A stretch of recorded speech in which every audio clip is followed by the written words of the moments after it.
Pregnant nurse बहू। सुषमा की बहू विनीता एक हॉस्पिटल में नर्स थी, लेकिन उसे डॉक्टर से भी ज्यादा नॉलेज थी। हॉस्पिटल में सब विनीता की तारीफ किया करते थे। सुषमा का बेटा यानी कि अंकित अपनी बीवी विनीता से बहुत प्यार करता था और उसे अपनी पत्नी की काबिलियत पर बहुत भरोसा था। धीरे धीरे वक्त गुजरता गया और शादी के 8 महीने बाद विनीता प्रेग्नेंट हो गई। मैं बहुत खुश हूँ। मेरा इकलौता बेटा है और अब इसका बच्चा इस दुनिया में आएगा। मैं दादी बन जाऊंगी। दादी मैं बता नहीं सकती मुझे कितना अच्छा लग रहा है। आपको खुश देखकर मैं भी बहुत खुश हूँ माँ। देखो बेटा, वैसे तो विनीता नर्स है, उसे अपने बारे में सब कुछ पता है, लेकिन फिर भी ना आजकल बच्चे पैदा करने में बड़ी परेशानी होने लगी है।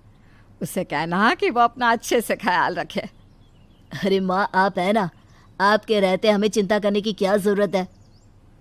मैं तो अपनी बहू का बहुत अच्छे से ख्याल रखने वाली हूँ। उसे अच्छे से खिलाऊंगी पिलाऊंगी, तभी तो मेरा पोता या पोती एकदम हेल्दी पैदा होगा। कुछ दिनों के बाद सुबह के वक्त। अरे विनीता बहू, ये तुम क्या कर रही हो? कुछ भी तो नहीं मम्मी, अपना हेल्थ चेकअप कर रही हूँ। और क्या? लेकिन ये ब्लड प्रेशर की मशीन और ये तुम्हारे हाथ में इंजेक्शन कैसा है? अरे मम्मी जी, मैं अपना ब्लड प्रेशर चेक करके देख रही थी। प्रेग्नेंट होना और ऐसी हालत में ब्लड प्रेशर चेक करना बहुत ज़रूरी होता है। लेकिन बेटा, इन सब कामों के लिए तुम्हें डॉक्टर के पास जाना चाहिए। अपना चेकअप खुद करने की क्या ज़रूरत है? और ये इंजेक्शन किस लिए लाई हो? मम्मी जी, इससे मैं अपना ब्लड सैंपल लूँगी और हॉस्पिटल में जाकर अपना ब्लड चेक करवा लूँगी। अरे ऐसा भी कोई करता है भला? अपने खुद के हाथ से खुद का ब्लड सैंपल भी कोई निकालता है क्या? मम्मी जी, ये मेरा रोज़ का काम है, इसमें क्या है? मैं जब खुद से ये सब कर सकती हूँ तो किसी और से क्यों करवाऊँ? अच्छा ठीक है, जैसा तुम्हें सही लगे। कुछ दिनों के बाद सुषमा अपनी बहू को फिर से इंजेक्शन लगाते हुए देखती है और अंकित भी उस वक्त वहीं पर था। अरे विनीता, ये तुम क्या कर रही हो? तुम प्रेग्नेंट हो, इस तरह खुद को इंजेक्शन लगाने की क्या ज़रूरत है? अब तू ही समझा बेटा। पिछली बार भी अपना ब्लड सैंपल खुद ही कलेक्ट कर रही थी, तब भी मैंने इसे समझाने की कोशिश की थी, लेकिन ये तो मेरी बात सुनती ही नहीं। अरे मम्मी जी, मैंने पहले भी कहा था ना, बड़े हॉस्पिटल में नर्स हूँ मैं, और क्या करना है क्या नहीं मुझे अच्छी तरह पता है। हाँ, लेकिन तुम खुद को इंजेक्शन क्यों लगा रही हो? अरे इंजेक्शन नहीं है, प्रेगनेंसी में कुछ वैक्सीन लगवाने होते हैं, बस वही लगा रही हूँ, और क्या। और फिर एक दिन रात को अचानक विनीता की तबीयत खराब हो जाती है। क्या हुआ विनीता? तुम ठीक तो हो? तुम तो खुद अपना इतना ख्याल रखती हो, तुम्हारी तबीयत कैसे बिगड़ गई? पता नहीं अंकित, ऐसा लग रहा है कि वीकनेस हो रही है, बहुत कमज़ोर सा महसूस कर रही हूँ पिछले कुछ दिनों से। तुमने तो अपना ब्लड सैंपल दिया था ना हॉस्पिटल में, उसकी रिपोर्ट आई या नहीं? कल सुबह ही आ जाएगी, तब सब कुछ पता चल जाएगा। अगले दिन सुबह के वक्त। विनीता, तुम्हारी ब्लड रिपोर्ट तो आ चुकी है। तुम्हारी बॉडी में तो आयरन की बहुत कमी है, देखो तो ज़रा। अरे हाँ, इसके हिसाब से तो मुझे ब्लड चढ़ाना चाहिए, वरना डिलीवरी के वक्त बच्चे को प्रॉब्लम हो सकती है। मैं एक काम करती हूँ, ब्लड चढ़वा लेती हूँ। ऐसा कैसे ब्लड चढ़वा लेती हूँ? पहले डॉक्टर से जाकर पता करो और हॉस्पिटल में जाकर ब्लड चढ़वाओ। ये सब काम बिना किसी डॉक्टर की सलाह के नहीं करने चाहिए। मम्मी जी, आप फिर से शुरू हो गई ना। क्या करना है क्या नहीं मैं अच्छे से जानती हूँ, मैं खुद कर लूँगी। और विनीता हॉस्पिटल से ब्लड की बोतल का इंतज़ाम करती है और खुद अपने ही हाथों से खुद को घर में रहकर ब्लड चढ़ा लेती है। अगले दिन। विनीता, अब तुम्हारी तबीयत कैसी है? देखो, मुझे पता था ब्लड चढ़ते ही मेरी सारी वीकनेस दूर हो जाएगी। मुझे बहुत अच्छा लग रहा है, एकदम ठीक हूँ मैं। कुछ दिनों के बाद विनीता की प्रेगनेंसी का 8वां महीना शुरू हो चुका था और एक दिन सुबह के वक्त विनीता अच्छे से तैयार होकर अपने कमरे से बाहर आती है।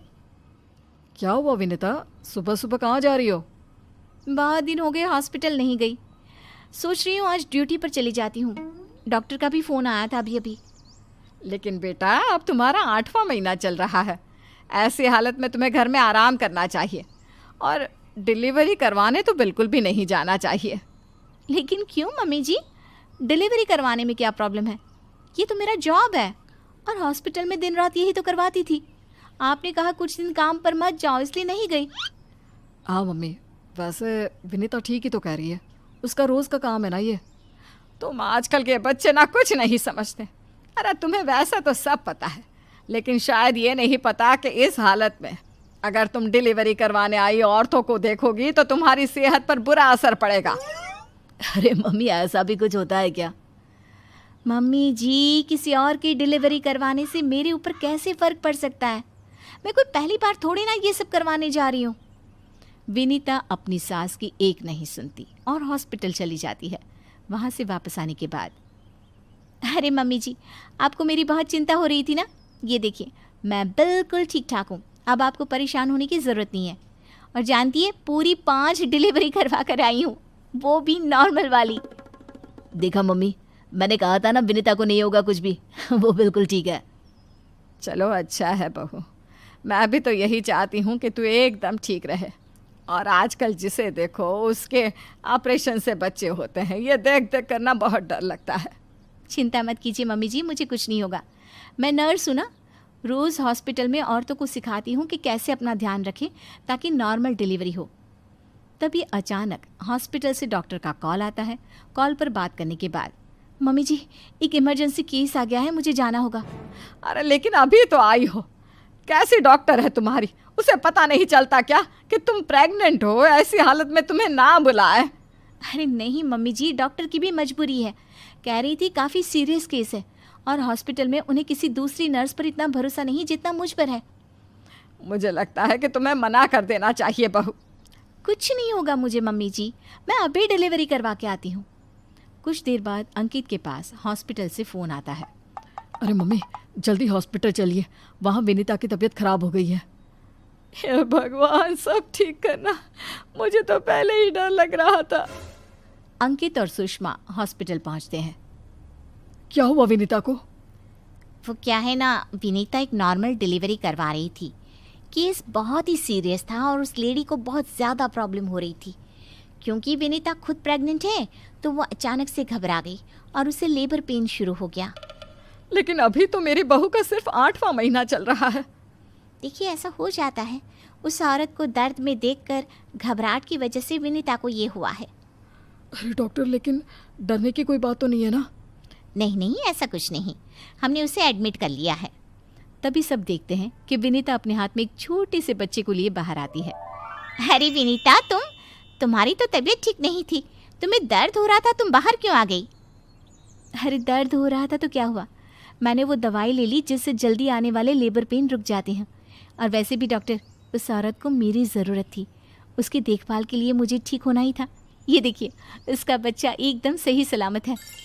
अरे वाह मेरी बहू, तूने तो अपने तबीयत की परवाह ना करके किसी और की जान बचाई।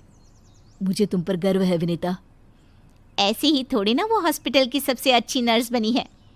मैंने कहा था ना मम्मी जी, मैं नर्स हूँ, मुझे अपने से पहले दूसरों की तकलीफ़ दिखाई देती है और मैं पहले अपने मरीज़ों की जान बचाती हूँ, फिर खुद की।